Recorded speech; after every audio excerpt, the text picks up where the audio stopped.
متی کی انجیل اور اس کا 15واں باب جو 39 آیات پر مشتمل ہے۔ اس وقت فریسیوں اور فقیہوں نے یروشلیم سے یسوع کے پاس آ کر کہا کہ تیرے شاگرد بزرگوں کی روایت کو کیوں ٹال دیتے ہیں کہ کھانا کھاتے وقت ہاتھ نہیں دھوتے؟ اس نے جواب میں ان سے کہا کہ تم اپنی روایت سے خدا کا حکم کیوں ٹال دیتے ہو؟ کیونکہ خدا نے فرمایا ہے کہ تو اپنے باپ کی اور اپنی ماں کی عزت کرنا، اور جو باپ یا ماں کو برا کہے وہ ضرور جان سے مارا جائے۔ مگر تم کہتے ہو کہ جو کوئی باپ یا ماں سے کہے کہ جس چیز کا تجھے مجھ سے فائدہ پہنچ سکتا تھا وہ خدا کی نظر ہو چکی، تو وہ اپنے باپ کی عزت نہ کرے۔ پس تم نے اپنی روایت سے خدا کا کلام باطل کر دیا۔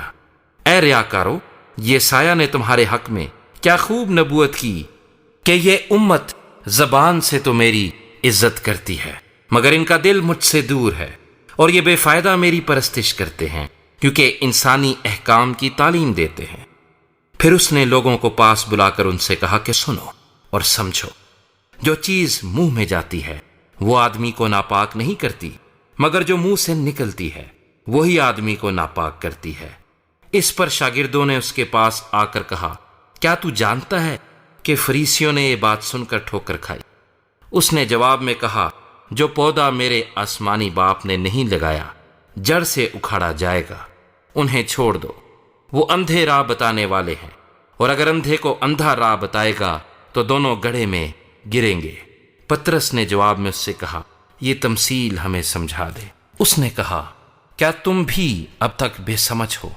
کیا نہیں سمجھتے کہ جو کچھ منہ میں جاتا ہے وہ پیٹ میں پڑتا اور مزبلے میں پھینکا جاتا ہے؟ مگر جو باتیں منہ سے نکلتی ہیں وہ دل سے نکلتی ہیں، اور وہی آدمی کو ناپاک کرتی ہیں، کیونکہ برے خیال، خون ریزیاں، زنا کاریاں، حرام کاریاں، چوریاں، جھوٹی گواہیاں، بدگوئیاں دل ہی سے نکلتی ہیں۔ یہی باتیں ہیں جو آدمی کو ناپاک کرتی ہیں، مگر بغیر ہاتھ دھوئے کھانا کھانا آدمی کو ناپاک نہیں کرتا۔ پھر یسوع وہاں سے نکل کر سور اور سیدا کے علاقے کو روانہ ہوا، اور دیکھو ایک کنانی عورت ان سرحدوں سے نکلی اور پکار کر کہنے لگی، اے خداوند ابن داؤد، مجھ پر رحم کر، ایک بدروح میری بیٹی کو بہت ستاتی ہے۔ مگر اس نے اسے کچھ جواب نہ دیا، اور اس کے شاگردوں نے پاس آ کر اس سے یہ عرض کی کہ اسے رخصت کر دے، کیونکہ وہ ہمارے پیچھے چلی آتی ہے۔ اس نے جواب میں کہا کہ میں اسرائیل کے گھرانے کی کھوئی ہوئی بھیڑوں کے سوا اور کسی کے پاس نہیں بھیجا گیا۔ مگر اس نے آ کر اسے سجدہ کیا اور کہا، اے خداوند میری مدد کر۔ اس نے جواب میں کہا، لڑکوں کی روٹی لے کر کتوں کو ڈال دینا اچھا نہیں۔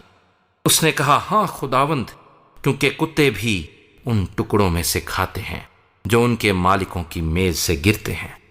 اس پر یسوع نے جواب میں اس سے کہا، اے عورت، تیرا ایمان بہت بڑا ہے، جیسا تو چاہتی ہے تیرے لیے ویسا ہی ہو۔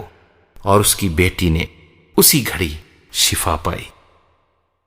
پھر یسوع وہاں سے چل کر گلیل کی جھیل کے نزدیک آیا اور پہاڑ پر چڑھ کر وہیں بیٹھ گیا، اور ایک بڑی بھیڑ لنگڑوں، اندھوں، گونگوں، ٹنڈوں اور بہت سے اور بیماروں کو اپنے ساتھ لے کر اس کے پاس آئی، اور ان کو اس کے پاؤں میں ڈال دیا، اور اس نے انہیں اچھا کر دیا۔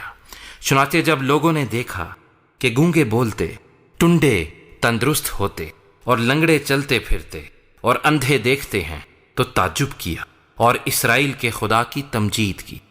اور یسوع نے اپنے شاگردوں کو پاس بلا کر کہا، مجھے اس بھیڑ پر ترس آتا ہے، کیونکہ یہ لوگ 3 دن سے برابر میرے ساتھ ہیں، اور ان کے پاس کھانے کو کچھ نہیں، اور میں ان کو بھوکا رخصت کرنا نہیں چاہتا، کہیں ایسا نہ ہو کہ راہ میں تھک کر رہ جائیں۔ شاگردوں نے اس سے کہا، بیابان میں ہم اتنی روٹیاں کہاں سے لائیں کہ ایسی بڑی بھیڑ کو سیر کریں؟ یسوع نے ان سے کہا، تمہارے پاس کتنی روٹیاں ہیں؟ انہوں نے کہا، 7 اور تھوڑی سی چھوٹی مچھلیاں ہیں۔ اس نے لوگوں کو حکم دیا کہ زمین پر بیٹھ جائیں، اور ان 7 روٹیوں اور مچھلیوں کو لے کر شکر کیا اور انہیں توڑ کر شاگردوں کو دیا، اور شاگرد لوگوں کو، اور سب کھا کر سیر ہو گئے، اور بچے ہوئے ٹکڑوں سے بھرے ہوئے 7 ٹوکرے اٹھائے۔ اور کھانے والے سوا عورتوں اور بچوں کے 4,000 مرد تھے۔ پھر وہ بھیڑ کو رخصت کر کے کشتی میں سوار ہوا اور مگدن کی سرحدوں میں آ گیا۔